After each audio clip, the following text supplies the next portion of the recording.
In this little video, I'm gonna try to show how to use the embroidery machine for quilting. And I put in here some general information about that. If when you do, whether it is a table run or edge to edge, so any kind of quilting with embroidery machine. So if the padding is not too thick, I normally try to hoop the entire quilt sandwich. And no stabilizer needed because we really are not embroidering this time. We are just using the machine to sew for us. And just remember to open the hoop spring enough so that you do not damage the patchwork, so that the hoop will go easily in. But don't open it so much that that little nut falls off from the screw that holds it. But anyway, you need to open it quite a bit. Well, if you can't or don't want to hoop the entire quilt sandwich, one option is that you could hoop water-soluble stabilizer and then hoop the stabilizer only and pin the quilt onto it. Of course, then you'd have to remove the stabilizer. So not my favorite way, but that is an option. Or then you could make a window out of a really stiff fabric or cutaway stabilizer. And the window, I mean, and the cut the opening will be large enough with what the embroidery area is. But there's a little border that you could attach the quilt onto it. Again, quite a bit extra work, but that's another option. Really, the best option would be to use the magnetic hoops because they will just hold the quilt sandwich nicely in place and don't damage the patchwork. Also, then, as a reminder, anytime for the needles, just to use the appropriate needle, what the thread you're using. We normally want to use something that is a very sharp needle because we go through all those layers, 2 layers of fabric at least, and then the batting. So a sharp needle, like a quilting needle, jeans needle, the microtex needle, or sharp embroidery needle. Some embroidery needles are not sharp. They kind of like ballpoint. So if I want to use an embroidery needle, I would prefer a sharp, really sharp one. On my example that I'll be showing, I'll be using 8012 microtex needle on that one. And again, the needles do dull out quite a bit. So you need to, in a big quilt, replace something between. The large quilt that I quilted entirely, I changed the needle 3 times. So I pretty much kind of work on a few hours, and that needle's done. I put the new needle. The needle's still the most important part of the machine. And then you may have to change the tensions a little bit. And I usually want to do a little quilt sandwich, little test on, just to see similar fabrics and padding that I'm using and the threads that I plan to use so that I see if I need to adjust the tensions at all. And then also I don't put really thick thread in a bobbin, only really 2 reasons. One is that when the machine does that tie-on stitching in the beginning and the end of the design, it makes a bit of a knot. Of course, you could always bypass those ones and just manually tie them, but I normally just put the thinner thread in a bobbin so the knot will be so small. And then also I don't have to replace the bobbins as often when I have a thinner one. The pre-wound bobbins are great for that, and they now come with a lot of different colors. They have a lot more thread than the ones that I can wind my own. And then again, it's like when you do pre-motion quilting or long arm quilting, you want to go forward to the first stitch on the design, pull up the bobbin thread. And I really demonstrate this one more whenever we get into the actual video. But very important, support the large projects so that the embroidery arm can move freely. Because if the arm can't move, something's going to get launched off the line. Also, it can launch off that quilt off the hoop also, which is not a really good idea when it's in the middle of a quilting. So kind of make sure that you hold on the project and support it. A great one is the dime.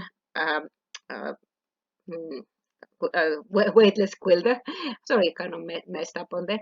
The dime makes this product called weightless quilter, and it is a really nice because it holds up the quilt above it, so you don't have to manually hold it.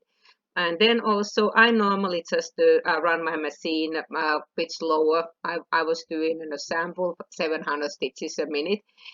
Some of the really big ones I may actually start at 500 stitches a minute because it just kind of gives me time more to watch all that bulk.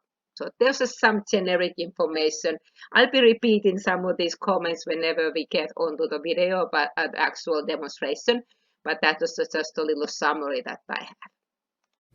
Well, this one is the largest edge-to-edge quilting that I've had done. This is an oversized queen quilt that I made. It's an English paper piece, but I did all the quilting with the embroidery machine using one of the edge-to-edge designs.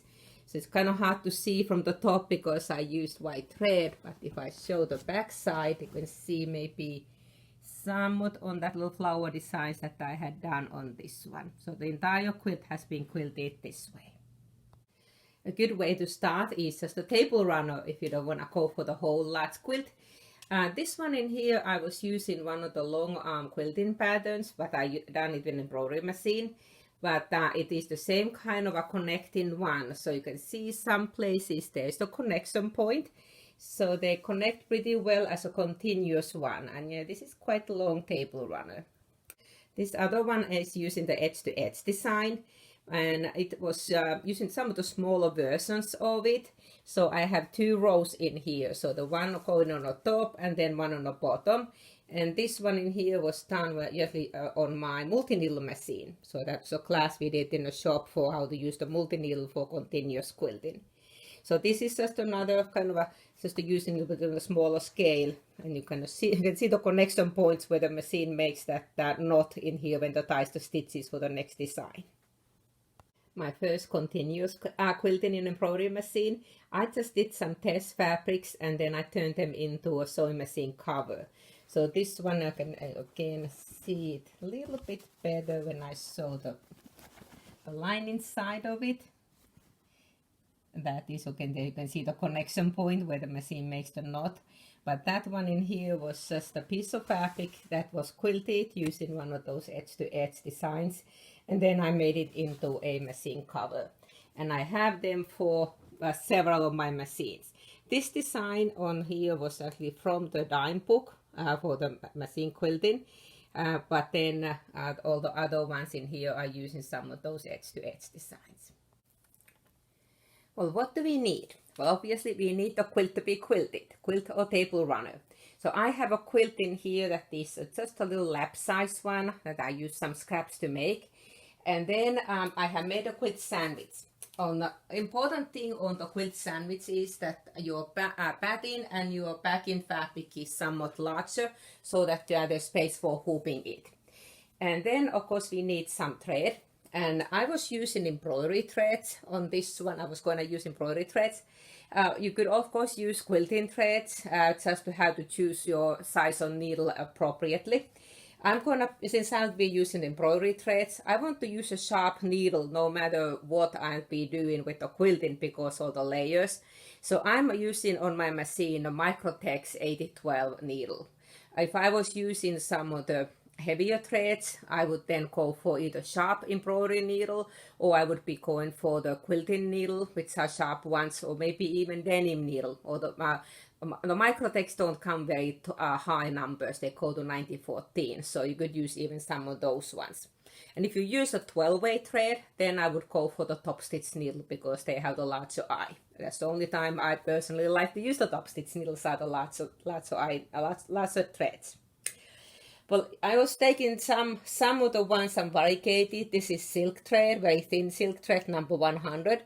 And this was kind of intriguing to me. So it's a sort of a kind of a variegated thread, but it is a twisted one.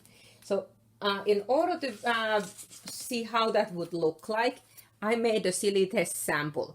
I just took some scraps of those same fabrics that I had on my quilt, sewed them together, and then I used the same backing fabrics that I have on my quilt.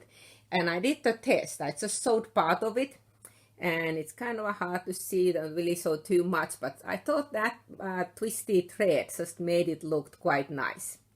So that was the one I decided to use on the top. For the bobbin, I'm gonna be using this Quilter Select 80 weight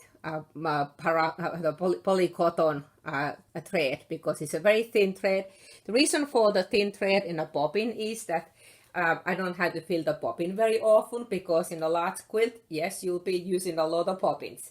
Of course, the pre-wound bobbins are great because they are thinner threads, but also there's a lot more thread on those pre-wounds that we can do on when we wind our own bobbins. But then other reason for the thinner thread in a bobbin, even if I use the heavier on the top, is that whenever the embroidery machine starts and finishes the design, it always sews in place few stitches to tie on the stitches. So that makes a bit of a knot. So if you have a thick thread on the top and bobbin, it's gonna make that knot to be very large. So of course you could bypass the knot and manually tie, but I'm too lazy for that. So I just put a thinner thread in a bobbin, because again, doesn't have to wind so many of them, and also this knot is gonna be a little bit more invisible. And then of course we will need embroidery hoops, and larger your hoop is, less hooping you have to make. I'm gonna use on my luminaire that the largest hoop that comes with it. But really, if you do a lot of the quilting in the hoop things, the best ones are these magnetic hoops. I just have the 8x8 in here, which was kind of a small one for this purpose, so I'm not gonna be using on this time. But these time hoops, they do come on very big sizes, even including on this very large one. Actually, that's the last one was the one that I used on my big quilt in there that I had done the oversized king size quilt, the queen size quilt. Other helpful things that I find are these self-threading needles. These are spiral eye needles. They are just helpful to tie on those the thread tails in the beginning and the end of your stitching, because I don't have to try to put those thread tails into the eye of the needle. I can just slip it on that one. So I like using those ones for in the finishing touches. And then of course, one of the things we will definitely need is embroidery designs. And I'm going to be using this edge-to-edge designs. This is the starter pack in here, which gives also instructions. So you always need to have that one to start with. And then you can buy expansion packs, and there are now at least a dozen of them, I think even maybe more. Several expansion packs that they each give you more designs. This one comes with the 10 designs, and they are having them in 3 different sizes, depending on the size of the hoop. And I'll go through and here later how did I determine what size I wanted to use on that one. But similar techniques work with some others. Here's the one that I had used on some of my machine covers. This one in here is from Dime, and it has some other kind of applique techniques too, but they do have a CD in the back. And on this one, there are a number of designs, which some of the ones in here are those really pretty flowers and just the meandering designs also. So that's another one that I have designs, but there are plenty others. You can also use the long arm designs if you can convert them onto your embroidery machine format. Several of the software packages, you can do that one. Well, the way this one is done is done for the machines without the cameras, meaning we need to use templates. And I'll be using one template, but I'm gonna use the machine the pattern connection by camera feature, which the starting from the Baby Lock Elissimo, Brother Quattro, all the way to Dream Machine Destiny, and then Lumine and Solaris. Those ones all have the camera connection feature. So I'm gonna use that one, which means I'm gonna line up my first design, and then I have the machine to do the rest. That is how I've been doing all mine, because I'm too lazy to use the manual connection. Pet's gonna do another video about how to use the templates with the manual way, so that absolutely works also. And that will be more following how the book has it. So the part on the book in here, I'm not gonna do exactly that way. One of the things on here in the books, what it tells is that do not resize these designs, that they wouldn't line up. Well, I'm not sure why. Maybe I should ask her and send an email to why was she saying that one, because I enlarge my designs. I resize them on most of my things. What I've done, I resize the designs, and they do line up perfectly. So I kind of think I might have an inclination why. So I'm going to show that on my software in here also. But so anyways, one thing things you first need to determine is the size of your quilt, no matter what method you use.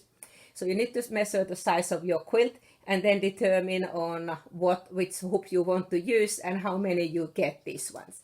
The way this book is done is that she will start from the middle, and then from there I do a row in the middle, and then do the next rows in here, rotate the quilt and do the other rows. So it's just going kind of like a columns down in there. I'm gonna be using the camera connection. I could do the same way. I could have the camera connect right to row in the middle and then do the other ones. That could be one way to do it. I was kind of using mine. I start from one edge and I just keep going to another edge. And then I could even go down and keep going to the other direction. So in theory, I should be able to do the whole thing. Some point you may have to readjust a bit, because in case you don't get that very first one correctly exactly lined up, they may start going a bit on an angle. So, but anyway, so I'm gonna show it the way I did mine. But I was same way I could do the camera connection on just on the row in the column in the straight down also. Well, here's my calculation how I determined on the size of the designs that I'm gonna use and how did I enlarge them. My quilt was 39 inches wide and 48.5, so 5-ish on the length. And when because it's kind of Christmas pattern, so I want to use the Christmas design, which was the holly design in the back in here. So I want to use that little holly one, and I want to use it on the largest size, so I don't have to do so many hoopings. I end up still having 15 hoopings. So yes, it still will take some time to do a quilt. That big quilt that I had done, I think it took me 2 or 3 days to quilt that one. Not continuously, but I took some breaks. But there were a lot of hoopings on that one, even with the largest hoop. But still faster than me doing on on a normal remotion quilting. And actually much prettier designs too. So the size of the large holly was 7.2 times 13.8 inches. And those sizes, they are all listed in here on the book. So that was my holly designs. That was how many stitches there are and the size of that one. So if I divide the width of my quilt with the width of the design, I would get 5.4 designs. And the height the same way. If I divide my height of my quilt with the height of the design, that will take me 3.5. Well, I didn't really want to do half, even though, yes, on these instructions, she has in there that if you get in the bottom of it, you just do a half a design and then you can kind of just to cut it off or just to skip some of those stitches in there. The same way at the edge, if you just go over the edge a bit, you just cut it out.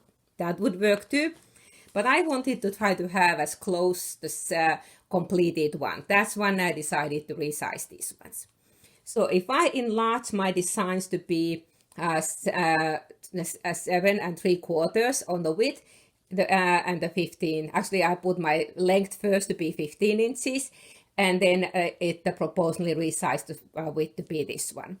That would keep me 5 by 3 rows, and that because that will just all pretty close to go across 5 rows and 5 columns, and then 3 rows. Yes, 15 times 3 is only 45 and my quilt is 48. Well, on the whenever I connect to the next column in there, I don't want it to be touching right next to it. I want to leave a little gap. So that gives me about half an inch, 3/4 inch gap between. That is the reason why I chose that number. Otherwise, also if I made this bigger, that would have come bigger. If I disproportionately change the size, they may get kind of squashed up a little bit. They didn't look pretty. So I wanted to proportionally resize mine. So that is kind of like, it left me just about that little gaps in there for, that was my calculation. So that is how I determined the size of my quilt and what designs I wanted to use on it. Well, I will need one template. Just to, I don't absolutely need it, but I find it helpful to have one template to start with. The book tells you to do templates for each one and use the templates to align in. And that is the perfect method if you're not using the camera connection or the pattern connection by camera. If you have embroidery software, you can always print the template and use that one. But if you don't have any embroidery software, you can always print. But if you don't have one, you can always make a template by just hooping either fabric or a stabilizer. And on this one, I had done this for my class one point. I had just used the 8x12 hoop for the 6x11 design. And I had drawn the center lines because those are important to keep things parallel. And then I just used a black thread to sew the design onto this template. And then I cut it out along the edging. So that way I have a template that I can use. And it is exactly the same size. So that's also one that I have not cut out. But you see how it was hooped in there. And I just draw the perimeter of the hoop because that will help and then on using the template method. But because I'm using the camera on my machine, I printed my template. On this case, I just used the ordinary printer paper. Because the design was a bit long, I end up having to tape it together. And then I set on my printer to print it with those crosshairs. And I put one of these snowman stickers right in the middle. Because I'm going to align my first design with the camera also. It's important that you line up it very, very close to matching those, because if your sticker is a little bit off, your design will be off, because the camera is not going to be looking at the design, it will be looking for that sticker. So I try to take extra careful on positioning my sticker so that it is lined up as close as I could with those crosshairs. So that was my starting, and that I will then tape up in here on my first position. I'm gonna leave a little bit on the top, just about maybe 3/4 inch in the top there that I won't start, but I need to start right at the edge. And I'm just gonna use tape to line it up. The templates that you've been using a lot, really a great way to do them instead of printing them on ordinary paper. You could use vellum or the template tearaway.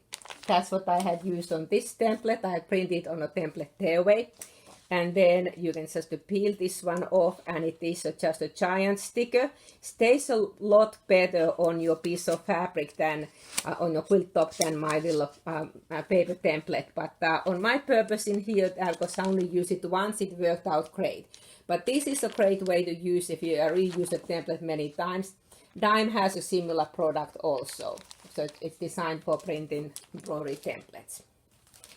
And then we will be needing a few stickers. Additional, the machine, every time it does the pattern connection with the camera function, it uses 2 snowman stickers. And some point you have to just to take a new ones, because after you reuse them a few times, they get kind of curly and they don't stick very well anymore. And then the camera won't see them.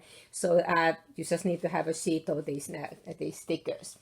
So these are some of the tools that we would be needing in here to get started. So I'm gonna go on a computer and show what did I do with my design to make it larger. Okay, I opened just using one of very basic editing software. This is the Designer's Gallery Embroidery Works. Really any embroidery software. You don't have to have a fancy digitizing software, but pretty much any embroidery, something that has some editing capability will work. On this one, I just took one of the designs. This is the one that I had used on my very first trial when I was doing those machine covers. And when I took this design and I used the camera connection, and I kept wondering, why did I not have it connected exactly?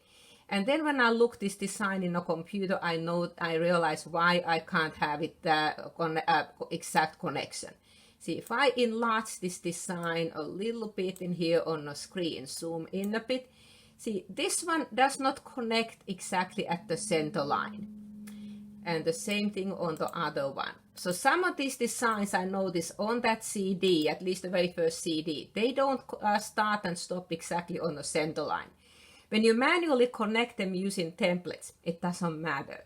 But where it does matter is when the machine does it. Because if I let me take another one of those designs. Actually, I'm not going to use that one. I'm going to just go open, and I will take then the other part of it, the boardwalk B. because each of these designs, there is A and B, which are sort of mirror images, but you can't just take the A and mirror it, because it'll be then stitching from right to left, and we want all of them stitching left to right. So on this case in here, when I have the design A, and then the second column would be doing design B, this one is a mirror image of this design, but it will still stitch from left to right. So that way it makes it easier to do the connection. Well, the camera connection really doesn't matter, but it's just kind of, with the template connection, it definitely makes it easier to line it up. So on this one, if I take this design and I just copy this one and paste it on over this other design, if I select it, and then I will do copy and I will paste it in here. So if I'll lay these ones out so that I would have them line up as good as I can in here, like I would be doing it the templates. So those 2 points are the ones I would have to want to have it line up to have a continuous design. But you can kind of already see that they will not line up exactly. One is that kind of going up a little bit. When I have the camera connection to do it, when the machine does it, if I select both of these ones, and then I will have my computer to center these designs exactly, see, that's where the cap forms. And that is what happened when I did this design first. I was wondering, why do I get this little cap every time? Because I know the camera does it really, really good. Well, the camera doesn't know that this is the part that I wanted to connect. It will just connect them because I want to connect them center to center. So that is what it's looking for. So I end up having this little cap. Well, not all the designs on that CD are that way, but most of them were, at least on that first one.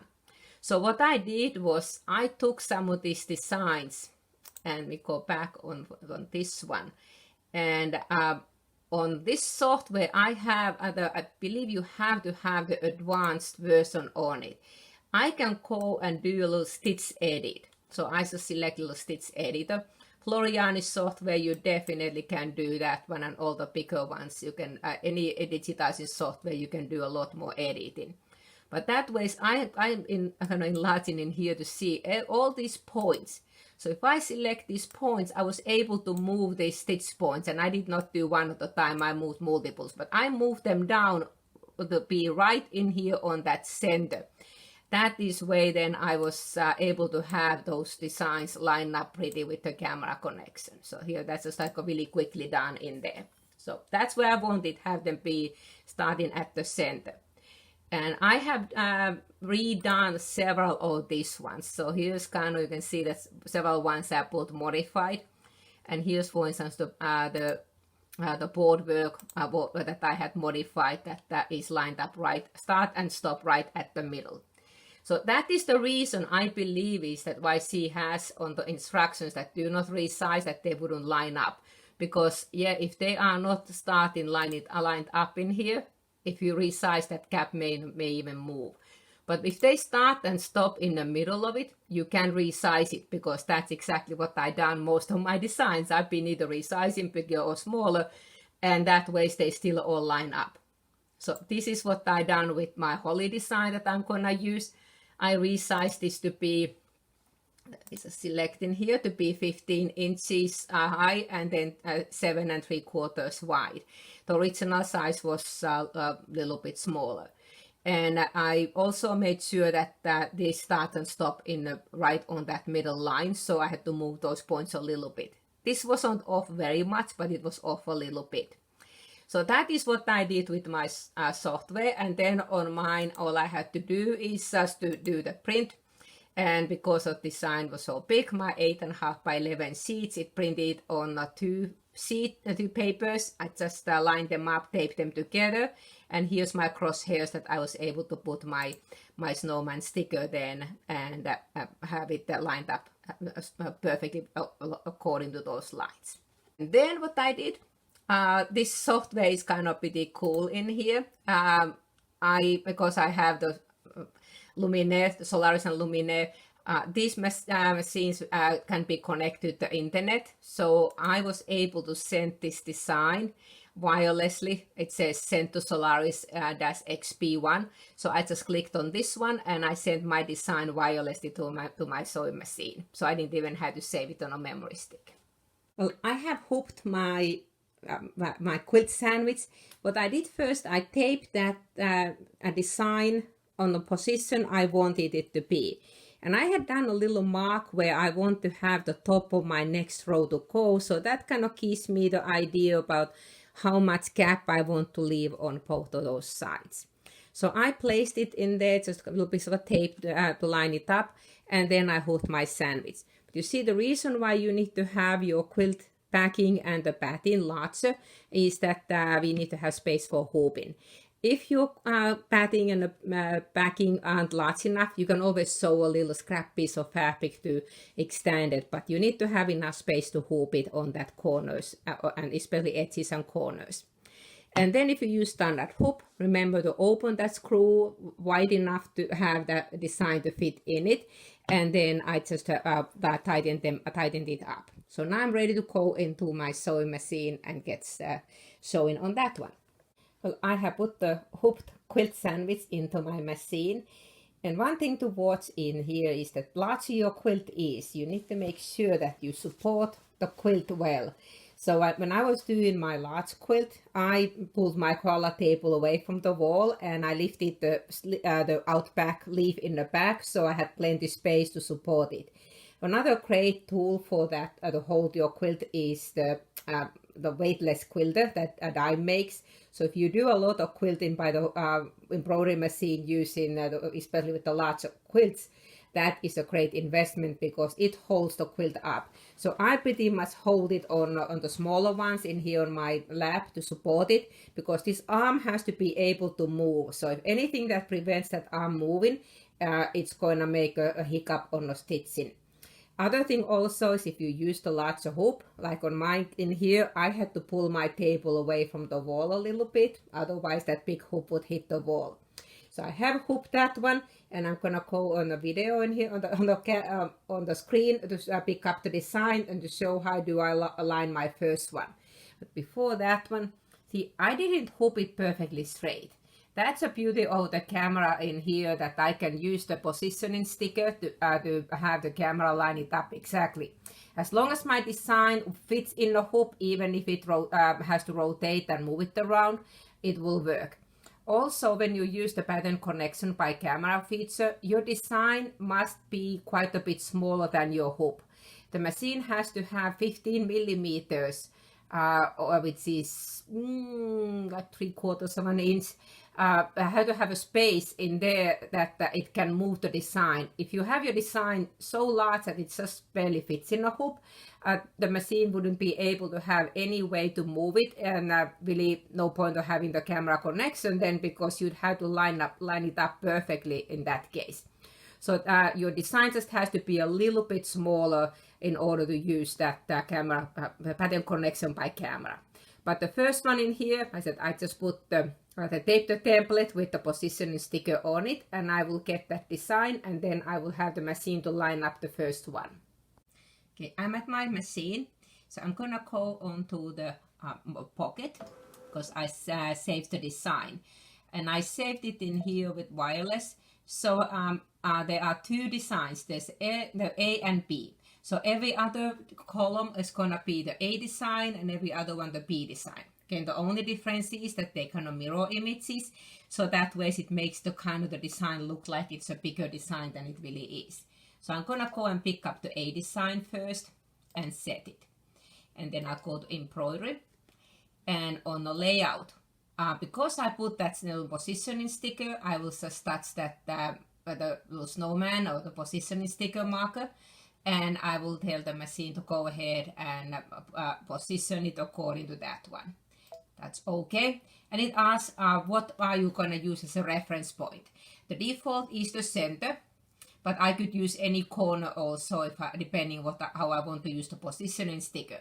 Well, I had put it on the middle, so obviously that's what I want to use. So I will just hit scan, and the machine tells me that embroidery unit is gonna move, so I can make sure that nothing's gonna prevent it moving. So that is the time to make sure that the quilt is well out of the way, that the arm can move, and also your coffee cup is out of the way. So I just hit OK, and I may have to move the camera when it starts coming towards me. Let's see. Oh, getting close. I think we just fit it in here. So it's the machine is gonna scan it. It's looking for that snowman sticker, and eventually when it finds it, it will set the design exactly on that position and that angle.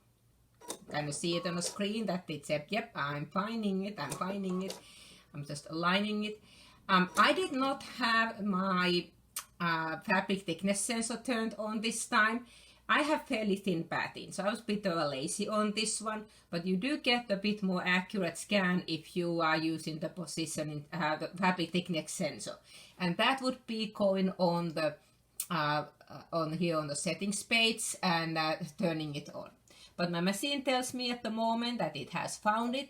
That's okay, and it tells me to take the sticker out, which in my case means I also have to take the whole template out because I don't want to sew over that one. But if I wanted to have used that fabric thickness sensor, I will go to the page 10 and I will actually have just turn that one on. But I just normally don't use that one. So now I'm ready to embroider.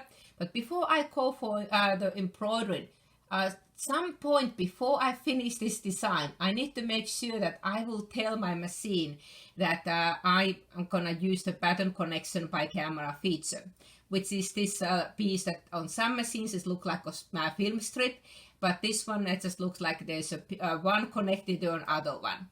I will turn that one on. See, some of these items got grayed out now, so I want to align it first and then turn it on. I need to make sure that I have it turned on sometime during this first design. If I forget to turn it on right away, just stop the machine and go turn it on. Because by the end of this design, it will then ask me, do I want to connect to the next one? So if you forget to do that one, it's not going to ask for that one.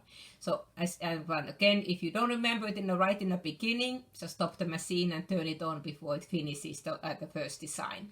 So I have that one all ready to go. So I'm just going to take this, the template out and start the machine. Okay, let's just take the template, put it aside. And then before I hit the start button, my needle is at the moment on a stitch 0, which means I'm not really at the starting point yet. My needle is in the middle of the hoop. So I'm going to go a little bit back on the machine in there. There we go. And I'm going to touch the needle minus plus button and touch +1. Now my needle has moved to the first stitch. And this is the point that I'm going to pull up the bobbin thread, because when I do normal embroidery, I don't care if my bobbin and top threads kind of get up a little bundled up, because I don't normally see the back side. But in the quilt you see both sides. So I'm going to hold the tail, thread tail, put my needle down, needle up, and then I will just go and pull that bobbin thread on the both sides. So I'm gonna do what we would do in a free motion quilting or long arm quilting, holding both of those thread tails, and then I will hit the start button and it will tie the stitches. And these tails, of course, in here I can just cut them off because I'm on the edge, but then I would on the middle of the quilt I would use that my spiral eye needle to pull them underneath. This design it has a little bit over 2,000 stitches, so I'm running about 700 stitches a minute on my machine. When I normally do some of these big quilts, I don't run with the fastest speed because I want to have time to control my bulk in here. And it only still, the machine tells me it takes 3 minutes to do this design. So it's pretty quick. Yeah, this is my first hooping in here on the 15 hooping. So yeah, it still takes some time, but I still say that it's faster than me doing free motion quilting. As I said, definitely much prettier too. And I think that thread's looking pretty nice in here on that, because it's that twisty thread. So I'll let it run in here a little while, and then I'll show how to connect it to the next one.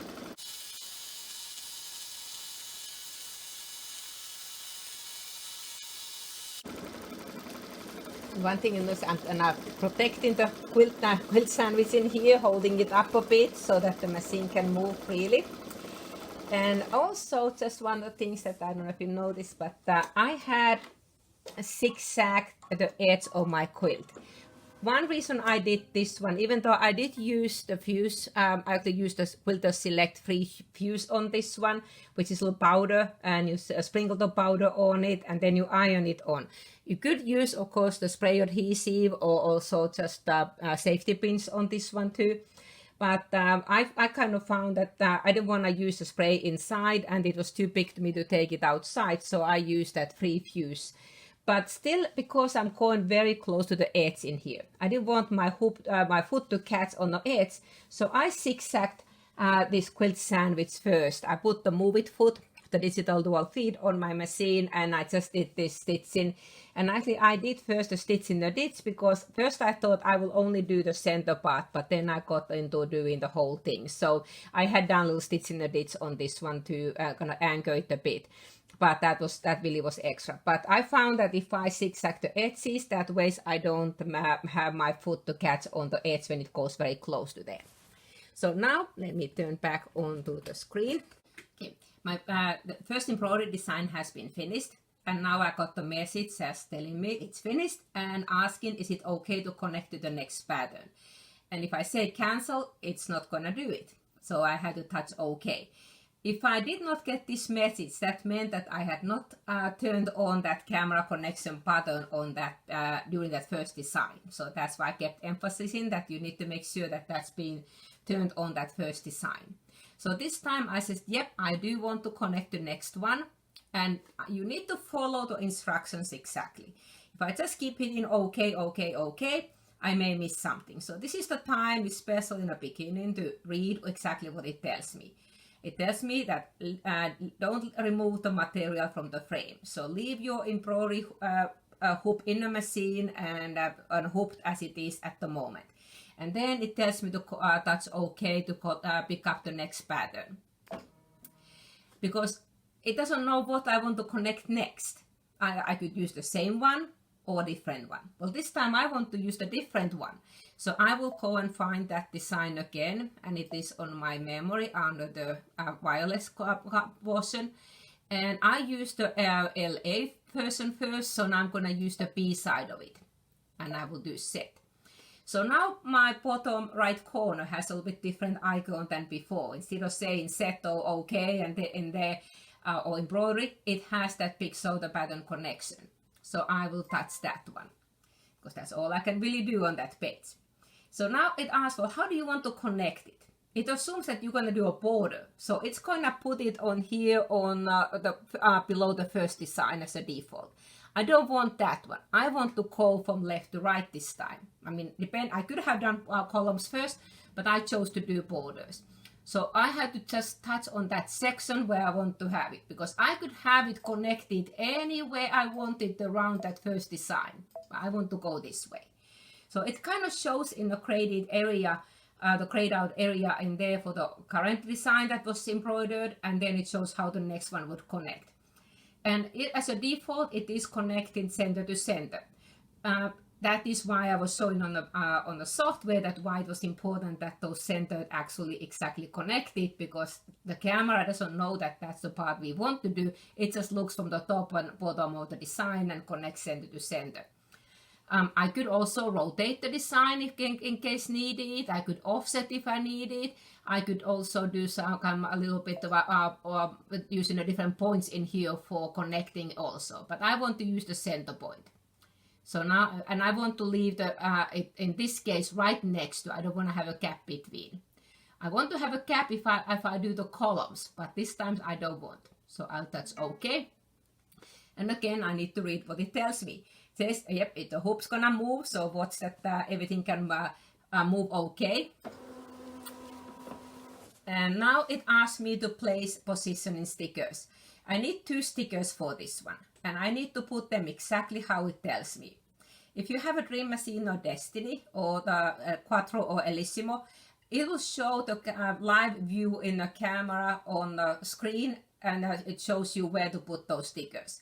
The Luminaire and Solaris will use the projection, and it actually projecting that sticker right onto the fabric.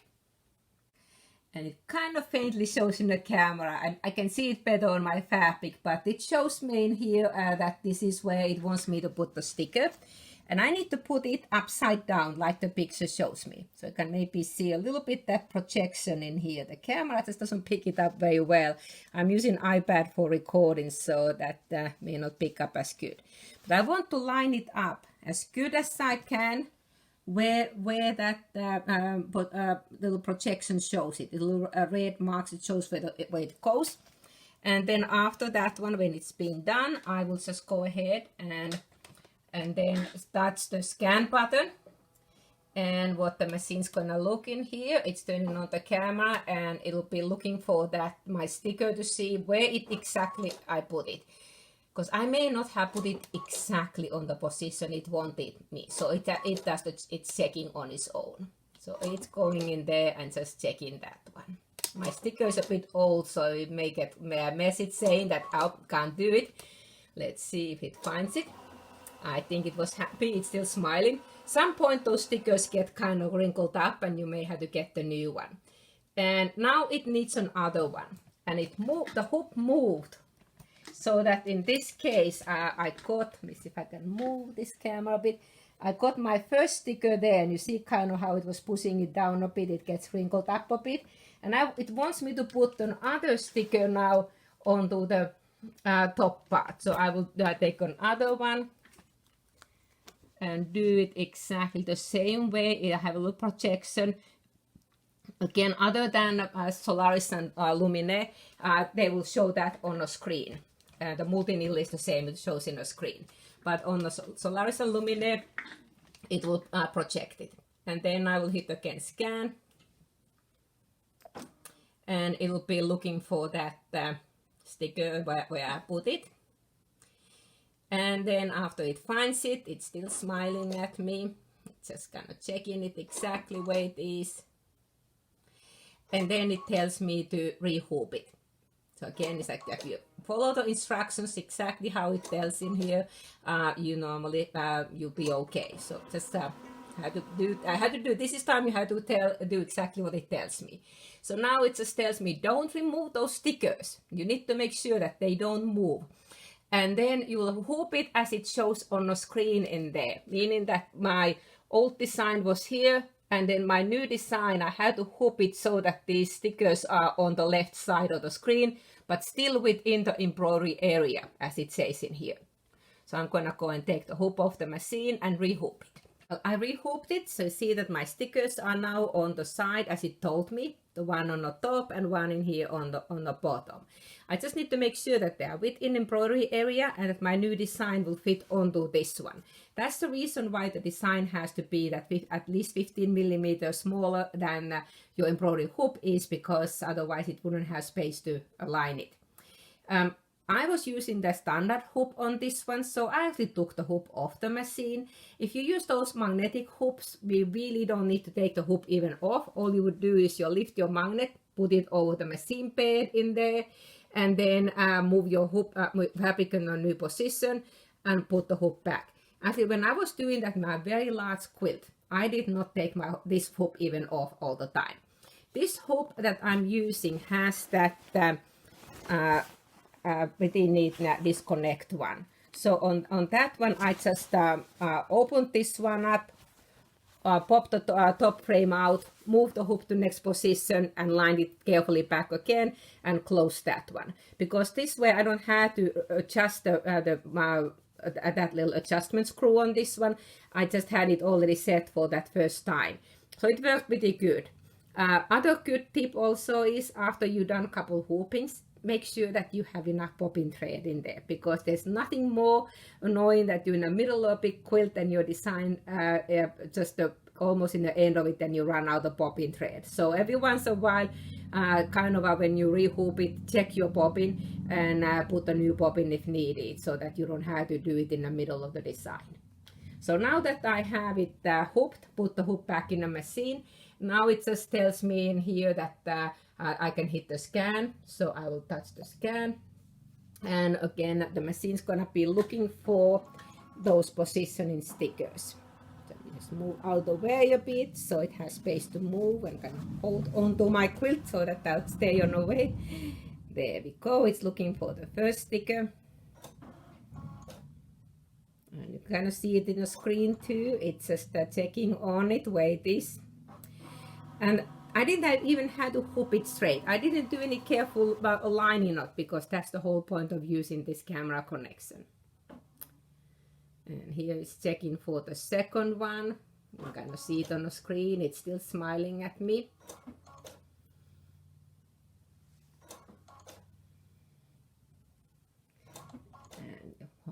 Just kind of keeps checking on where that is, because my sticker is getting a bit wrinkly, so it may give me a sad face. If it does that one, then I know that next time I better take a new sticker. But I think she's still happy with me. Says it has found those stickers, and it tells me to remove the stickers and then go ahead and embroider the next pattern. So I'll touch OK, and it's ready to embroider. So I will do the same thing as before, but again, I'm gonna take those stickers out of the way because I don't wanna sew them. But then I still want to do the same thing as before, forward to the first stitch, and then pull up my bobbin thread, and then we'll continue from that. Okay, so here was my finish of my my first stitching, and the first stitch on the new design. Let me put needle down. Wow, right on the money. I could not have done myself any better. I love the way the camera connection works. So I will just get my bobbin thread up. And this, sometimes the tweezers will help, but I was able to catch it up. Can hold the thread tails and hit the start button. I have the upgrade on my machine, so I don't even have to put the pressure foot down. So now it will continue doing the next one, and I'll just leave those tails for then tidying up them later. But oh boy, did it do a good connection. So I will let this out, and then it will do the next pattern connection.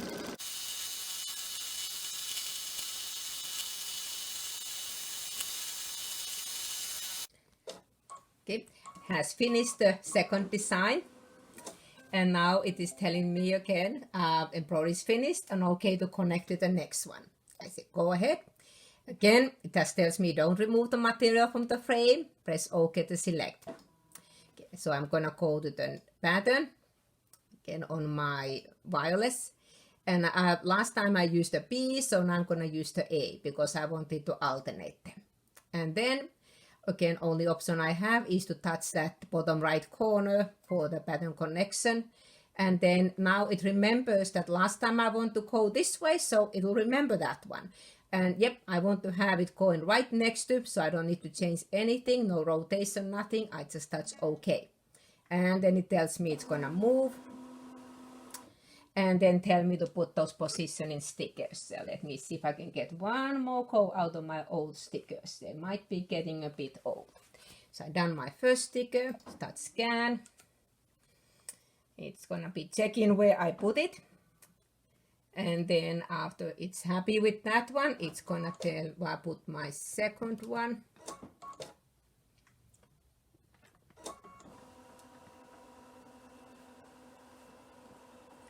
Okay, now I can put my second sticker where it projects it. And then again, I will touch scan. And it's gonna be checking that one. And after it's happy with this one, I will get the message again telling me that don't remove those stickers. Now look, it's still smiling at me. And now again, important it is that don't remove the embroidery position stickers or marks. That's rehoop it the same way as before, so that those stickers are on the left side of in the embroidery area. Important part, embroidery area, not just the visible area of the hoop, but the embroidery area of the hoop, because the hoop has that little safety margin. So we're not going to hit the scan until we have done what it tells me. So I'm going to repeat that one, and then I can do the next one. So if I move it out, so what I was doing in the big quilt, let's see if I'm sort of in the camera still. I just undid this part, pop the hoop, put it over there. You can do this kind of same thing as you would do with your hoops that you have for the magnetic ones. And again, as long as I'm within embroidery area. And this is the one you want to be careful not to be too hard on it, because we don't want to bend anything. But if I do it carefully in here, I can kind of do it without even taking the hoop off. So this was helpful for that really large quilt. So that's all I have to do on this one. And now that I've done this one, let's move the camera a bit out the way, out that scan. And it's gonna be looking for my stickers. Just notice that I will not do that part very good. I may complain because I put my hands in front of it. So let's see. This one is, didn't do very good on that one, but let's see if it finds it. It's pretty good correcting my mistakes too. So let's see. I think we are good on that one. It's looking for the other one.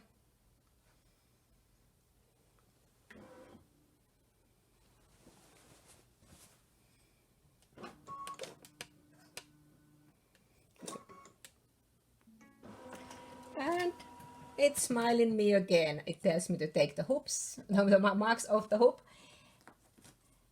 and take them out. And then I'm gonna go again on to my next. That's the stitch one. Put needle down, needle up, and oh boy, I think I got right away again, right in the same connection. So that. Let me see if I can move the camera right there. Maybe kind of hard to see on that section that I have it. So I think we got it lined up very well in there. So again, I'm going to hold down the thread tails and start the next design and keep going. This was my number 3 design. I have after this 2 more to go. And it looks like I got this one pretty close in the middle of it. Okay, on my 5th design in here, and just again, I want to show on this little bit lighter area how well the camera connected on this one, because some parts you couldn't really see that well, the connection. So I just pulled my bobbin thread so I can embroider my last line in here. So now after this one, I have 2 options. I could try to have my camera to connect for the next section below here and then go backwards. Only problem is that, like I said, this design stays stitched from left to right.